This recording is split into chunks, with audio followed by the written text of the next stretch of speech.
הרב זלמן, כשהוא היה מגיע מהרבי, הוא היה מקבל לקח. אשתו הייתה מכינה עוגה מפוררת ללקח של הרבי, והיה מוריד את כל השכנים למטה, הוא אוסף אותם ואומר להם דברים מהרבי. זה מראה שהוא חדור במטרה. אני שמעתי ממנו, הייתי בשבתות, הייתי אוכל אצלו והתארחתי אצלו הרבה.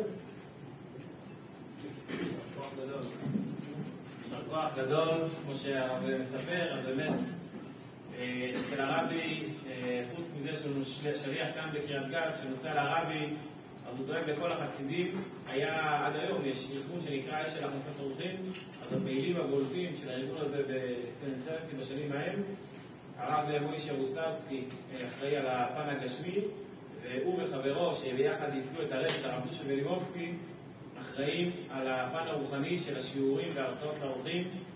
ואני זוכר לספר לאיזה חסיד, הוא אומר לי, היינו יושבים בחדר אוכל אוכלים, פתאום נכנס הרב ולצקי, חסיד כזה גבוה, הוא אומר, חסידים, הגענו לרבי, צריך ללמוד חסידות. היה אוסף את כולם ומוסר שיעורי חסידות, שיעורי תורה בסטודנטסטי. הוא אומר שיש לי אפילו תמונות, רואים תקשיבים חסידים ומותקים, וכמובן הקירובים שהוא קיבל אצל הרבי זה קירובים נדירים מאוד, אולי בהמשך נספר עוד מהם. ובאמת, כמו שהרב שלמה אומר, כל דבר שהוא קיבל מהרבי, הוא חילק לכל התושבים, אפשר לראות לו גם בתמונות. הרבי תמיד הביא לו משקה, לחיים מהרבי. והוא פה, שהיה מגיע, היה חוץ מנוסף לעוגה והלקח, היה עושה התורג'ת גדולות בשביל כל עולי רומניה, ומחלק להם משקה מהרבי.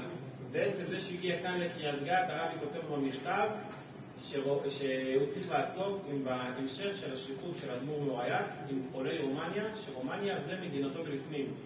זה השליחות של הרבי רבי, וכאן ממשיך את השליחות, והוא ככה חילק לכל התושבים משקה מהרבי, עוגת לקח מהרבי, הרבה פעמים שנקרא, התפיח את הגול עוד הרבה עוגות לכל התלמידים של הבית ספר, לשכנים, לכל מקום שמגיע בעיר, הוא מביא את הרבי לתושבים, מה שנקרא. באמת, המון יהודים התקרבו באור תורה ומצוות, ובכלל הדרך של ההפצה והקירוב, נכנסה פה לקריית גת, והיום רואים את כל החוגים, עומדים ומקרבים יהודים לעשות תחת אבינו שבשמיים. שהגיע לכאן בשנים הראשונות, האנשים אמרו לו, שערות יצמחו לנו כאן, לא כאן לא מוסדות תורניים ולא שום דבר, היה התנגדות עזה, והרב ולצקי עמד איתן, בחוזק מול כולם, והתחיל לעשות פה גנים תורניים ומוסדות, ולא רק גם מוסדות חב"ד והכל, אבל כולם ראו שמוסדות חב"ד מצליחים ותוקפים יתד, הגיעו חוגים נוספים והתפתחו עוד דברים. אם חב"ד לא היו עומדים פה חזק, יכול להיות שזה היה נראה כמו שוהם או לא יודע מה. הרים בלי שום מוסדות